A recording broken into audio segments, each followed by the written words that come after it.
Alright, let's build a sauna from a blank rectangle and do the exact math together. I'll show you how to go from this to a fully laid sauna like this. So from room size, ceiling height, bench height, step bench, heater, and even ventilation. And by the end, you'll be able to look at any empty room and know exactly where everything should go and why. I'm Anton, I'm a Finnish-born sauna expert, and I've helped thousands of people build and design their saunas that work as they should. And today, let's go through an idea I had here. Okay, so let's start with just a blank rectangle. We're gonna go with this pretty raw, so don't judge my writing here or any of the drawings, because it's kind of, you know. They ask you how you are, you just have to say that you're fine when you're not really fine, but you just can't get into it because they would never understand. I'm not an artist myself, don't worry. So let's imagine you have a room that's, let's say, 6 feet deep and 8 foot wide. So 6 feet is the depth. And then, so GH. Then here we go, 8 foot wide. So I know the dimensions, of course, you can change. You have your own different layouts and space where you want to put the sauna in, but the principles here always remain the same. And before we start talking about bench heights, depths, and all that stuff, let's actually start with the ceiling height, because that's what sets the whole stack. So with any proper Finnish sauna, you want a ceiling height of at least 7 foot high, and usually somewhere between, let's say, 7'2" to 7'10" works great. Why not higher?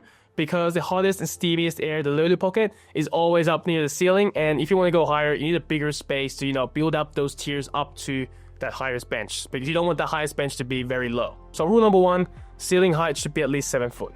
But don't go crazy high unless you're also ready to leave the benches with it. Let's go with this example, like 7'6", so 90 inches. Let's just mark it here.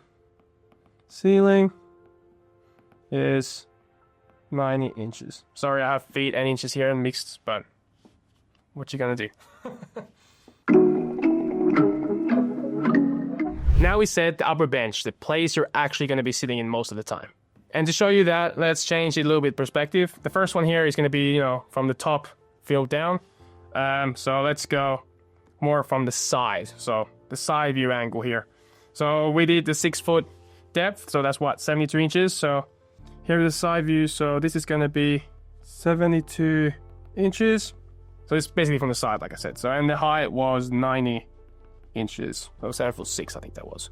The sweet spot between the top bench and the ceiling is gonna be around 40 to 48 inches.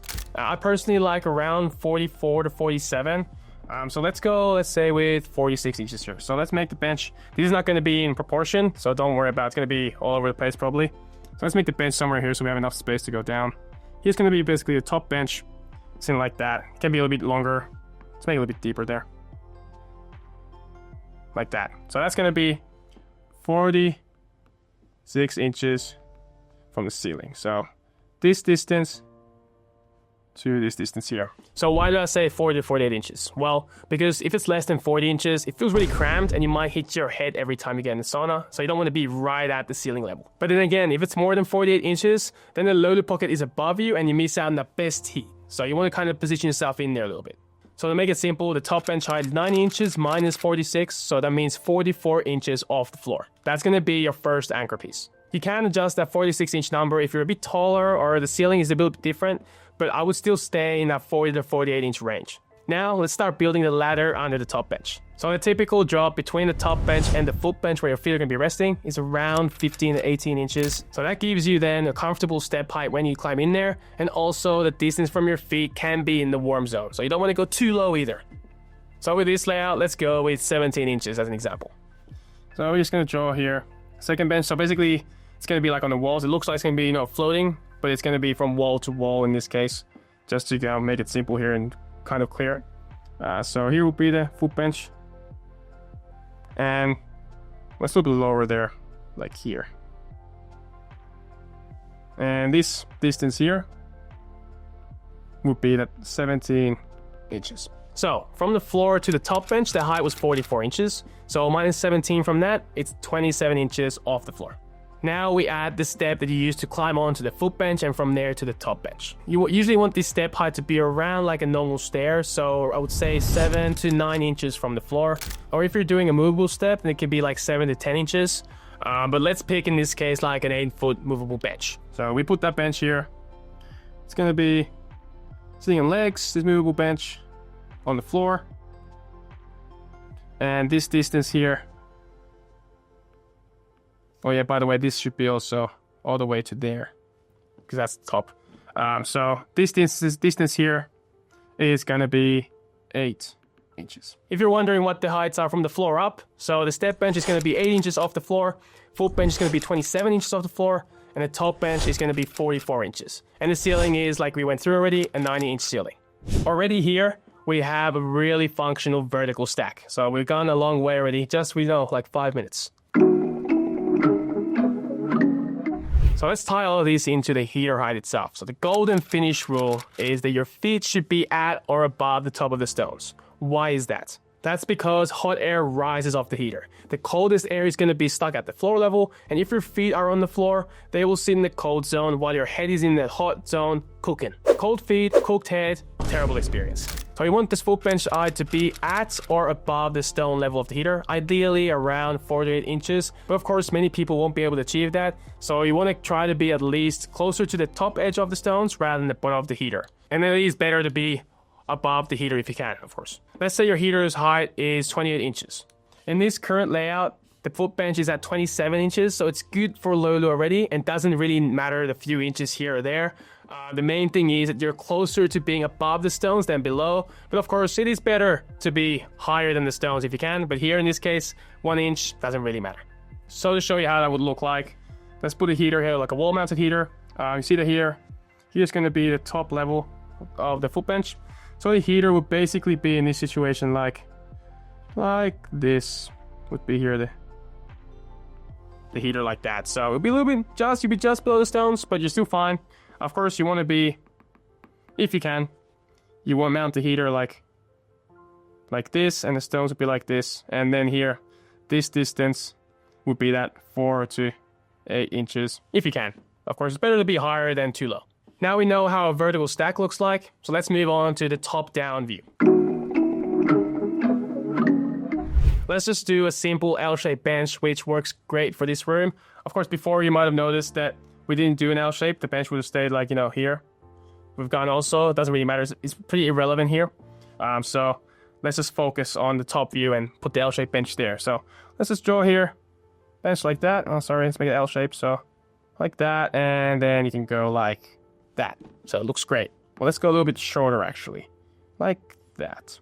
So you might remember from my how to make sauna benches video. If you haven't seen it already, go check it out here. There's more specifics on the bench. The top bench depth should be around 24 inches minimum, so you can sit and lie down. Foot bench is around 14 to 18 inches, and then the walkway in front of the bench is at least you want to have like 20, 24 inches clear. So to make that clear here, let's make this first top bench here. The depth here, 24 inches is the depth, and it's going to be also here. Let's keep the same here, just, it looks good. Then 24 inch. And then after that, we're going to do a 16-inch deep foot bench in front of that. So let's do like something like this. And this, I can't really draw it there. Let's do inside here. 16-inch depth.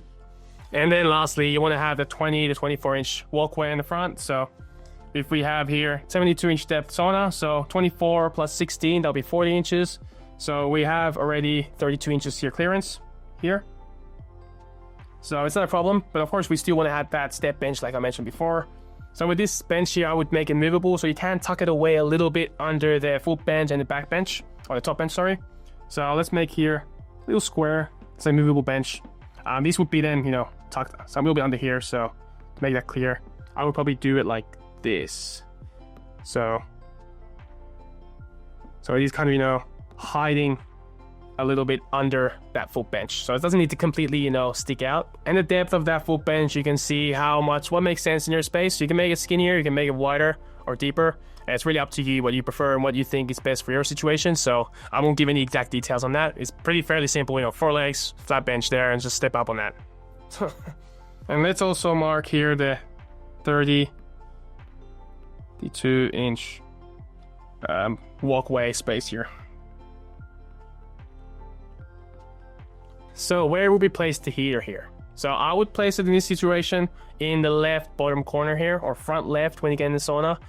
So that would be kind of here. would be the heater. So here's some basic ideas on any placement of the heater. Just keep in mind that you want to follow the manufacturer's clearances to any combustible walls or benches. So here, for example, you could have the heater. It has, let's say, a 4-inch gap. Let's not write it there, it's pretty tight there. So you need a 4-inch gap all around the heater to anything combustible. So this gap here, make sure it's 4 inches. Make sure this is 4 inches. Make sure here's 4 inches. Of course, if it's wall mounted, it doesn't matter on the back wall, but if it's a freestanding heater, then make sure that on here, on this back wall here, there's also a 4-inch gap. Another idea you want to keep in mind is to leave a comfortable walkway from the door to the benches without having to walk right next to the heater so you accidentally bump into it and burn yourself. And also, don't trap your heater under the benches where Lulu can't travel. Just a obvious tip you should know already. So what I do usually is just make the heater in the front corner by the door. So here the door would be right here, or let's make it more clear. That would be like the opening door. It's not really straight, but so yeah, the heater here would be in the front corner next to the door, and then the benches would be on the back and here on the back wall, and also on the side to create that nice L-shaped bench, which I think is probably the best and easiest layout for anyone to do. What this basically will give you is just a nice, good social setting and just a clearer walkway from the door to the top benches or to the step. And the heater has room to throw the heat across the benches because usually you don't want to be right next to the heater if you can. So it's good to, position yourself here in the further corner like this if you want to. Or then you can also be here, it's fine. But it's just optimally, usually you want to be at the furthest point. It's usually the hottest also there. So you won't be here. I would say mainly you'll be sitting here. And then if you have more people, you'll be sitting down here. So. Okay, so it's starting to look pretty good here, I think. And just don't forget to drop in ventilation. That's what we'll do next, because this layout won't do anything if there's no air movement in the cabin. So to show you where the vents should go, let's move on to the other plan we had here. So with any sauna, you want to use 3 vents. You have the intake vent, then you have the exhaust vent, which is below the benches, and then you have the drying vent, which is near the ceiling. Let's start off with the intake vent. So with electric heaters, I would recommend putting that intake just above the heater on the same wall, pulling that fresh air from outside if you can. So you'll be here. It's hard to show you height on this picture, so let's make it blue intake. And that would be here, and to show you where the height would be really. So you have the heater here. Usually I would say like from the ceiling to the top of the heater, like halfway is pretty good usually. So somewhere here would be the vents blowing, that cold air in. So this way the fresh air mixes immediately with the rising hot air from the heater, and you don't feel a cold draft on your back on the bench, for example. And let's make it clear here is right. Intake. Then we move on to the exhaust vent. So exhaust should be on the opposite side of the room, the opposite corner of the heater, between the benches. So usually between the top bench and the step up. I would say usually maybe same level as the second bench. It's up to you really. All of them work great. You can put it closer to the top bench so it gets closer so the air changes quicker. Or you can put it a little bit lower, it's up to you. I would probably put it somewhere like here. Let's make it red. So exhaust would be here, sucking air out of the cabin. And let's make it look here also. It would be the furthest corner. So in this case, it would be here. Going air out, and then let's make the air in here too. So this exhaust vent will be pulling that hot and humid air across from where you sit and then out of the room. So let's make a layout here. You can see, so the intake will be coming here. It will pull the air here like this, and then the rising hot air from the heater will go around the cabin nicely where you're going to be sitting around, and then slowly it will cool down and then goes down and exits out of the exhaust. So you might be thinking that, oh, why shouldn't it be on the ceiling? Mainly because if it's at the ceiling, the active exhaust vent, then all that hot immediate low lube will just exit the cabin right away, and you just notice you throw water on the stones and suddenly it's already back to normal. It's not hot at all, so it's hard to keep up the temperature if the hottest heat always immediately escapes the cabin. Another question you might be thinking is that, well, what about if it's below the benches? You'll never change the air because hot air is always at the top. That's true. But the thing is that when you throw, the hot air will all the time be more coming from the heater. It's all the time generating more hot air.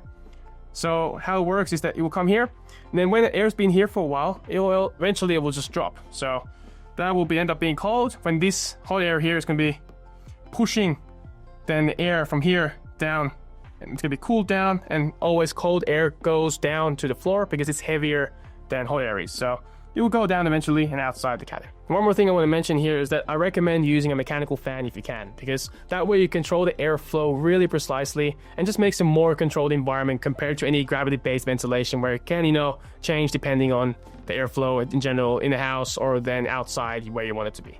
Finally, moving on to the drying vent. So that's going to be high up on the wall or in the ceiling, usually near the exhaust corner, so in the same corner as the exhaust. So right here, let's make the drying vent yellow. In this picture, we will put it either here in the ceiling or then high up here on the wall. And what that looks like on the other plan is going to be, well, pretty much here. It looks the same, doesn't it, from this view? So it'll be there. Let's just put it next to it so you can kind of recognize it. So how the drying vent works is that you actually want to keep it closed during the sauna session so you don't lose that immediate hot lolu. So you just want to open it after the session to dry out the space a little bit quicker. And you can also, you know, open the door slightly so that humid air, hot, gets out of the cabin. Just so you know, you don't want any of that humidity getting stuck inside the wooden cabin, because that wood will tie in some moisture. And if it's like that for a long time, then it will just, you know, create mold and any rot or decay in the long run. So that's something you want to avoid, and just make sure the whole cabin is, of course, well ventilated. So starting off for blank rectangle, we got into this kind of mess.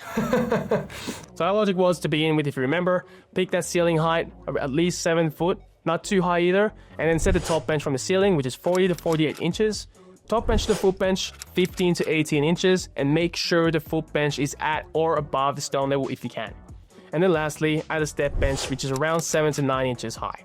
And then in the plan view here, you want to give yourself a 24-inch deep top bench, then a 14 to 18-inch deep foot bench, and lastly, 20 to 24-inch walkway in front of the sauna. And don't forget about the heater. Position that so it's not in the way of any doors or anyone walking past, and make sure it has the proper clearances the manufacturers say. And lastly, we went through ventilation, place the intake above the heater, then exhaust under the benches opposite the heater, and drying vent up high on that same corner as the exhaust. If you follow this sequence, you won't end up with random benches in the room and the sad heater. You'll get a layout where your whole body is in the right heat zone. Secondly, lolu travels naturally in the cabin, and lastly, the air actually moves and dries the room after. If you want to dig deeper onto the benches and ceilings, then I'll recommend watching out new masterclass videos we made on this channel. Thanks a lot for watching, and I'll see you in the next video. See ya.